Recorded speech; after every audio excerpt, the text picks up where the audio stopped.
Let us witness a beautiful but a graceful Yeah. a short piece but a beautiful and graceful on my favorite. They are chasing me. They are chasing. No, they must have catch me. I have enough money now. Yes, enough money for my starving father and brother. Please let me go. Let me go before you imprison me.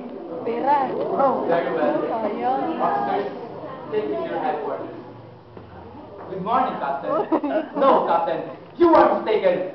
I was but a boy, just like the rest of you here. Just like any of your sons. But time was when I was reading stuff. But we live vanity.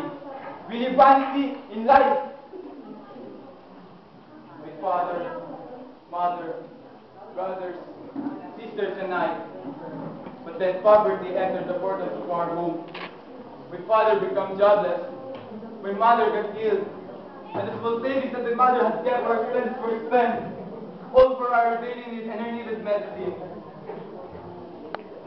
One night, my father went out, telling us that he would come back in a few minutes with plenty of food and money. He went with another woman. Only I would lay my hands on his neck.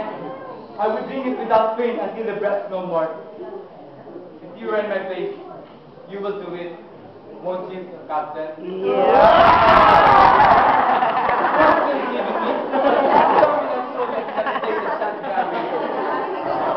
Mother, I'm home.